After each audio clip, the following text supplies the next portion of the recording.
Good afternoon. This video will show you how to access and run a simple service within the EO4SD Lab. Once you first go to the EO4SD Lab, you're presented with this tab here, which is the Explorer tab, which provides a range of functionality related to searching for and accessing EO data, searching for and using various services, as well as a workspace to control the service, a data panel to track progress, and the message board. In this example, we will show you how to run a simple Vegetation Indices service over a part of Europe. The first step will be to identify the input satellite data we would like to use.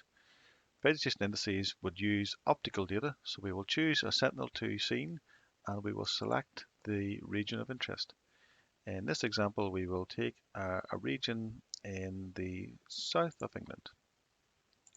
So we simply select the area of interest we want to run and run the search, and this will identify a range of scenes which we could use.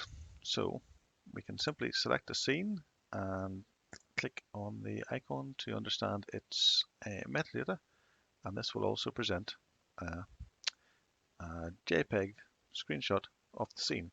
So as you can see, this is a coastal scene with a reasonable small amount of cloud cover, which is also presented in the metadata. So we can select that scene, and once we select that, then we can choose a resulting service.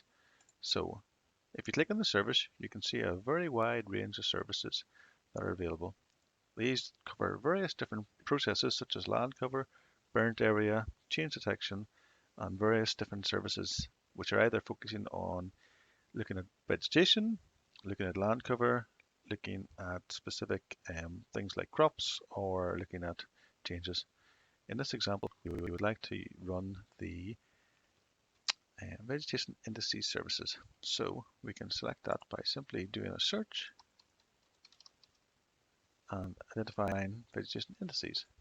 So we will select the first one, and we will basically drag and drop our selected input scene, and we will determine the Vegetation Indices service that we would like to use.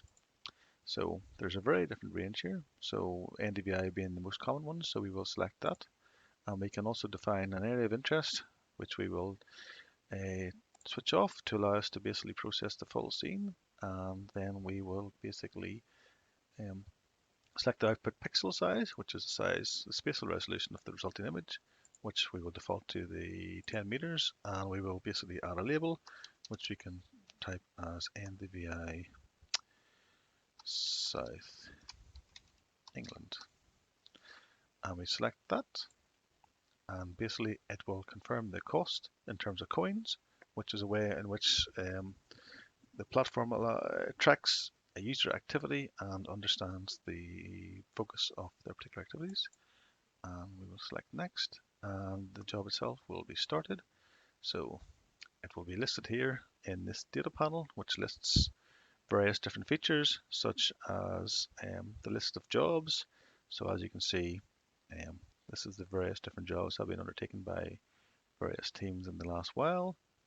It also has things like data basket, which is basically a way in which you can collect individual products and EO input files together to basically be presented and be used in subsequent services. And we also have a message board, which basically provides you quick messages of the progress. And we can also use this to track progress.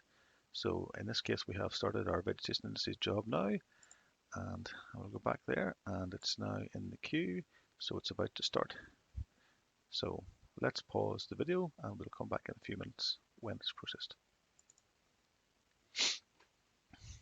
So it's been a few minutes since we started the job, and it is now completed. So once it's completed, there will be listing of the output files, and there will also be on the geo browser there will be an identification of the footprint of the resulting product. So to visualize the product, we can simply center the map on that and then click on the visualization layer, and this will present the product. So as it was a NDVI image, you can see that areas of vegetation appear green with a more vibrant green color indicating more vegetation. The areas of non-vegetation, such as sea, will appear blue, and you can also see some areas which indicate some cloud cover as well. So that's how we can basically run a simple processing job for a simple NDVI image. Um, obviously, we can also select multiple images to be processed together, and that will basically produce a number of image products together. Um, so that is the conclusion of this short demonstration video. We would like to thank you for your time. Thank you.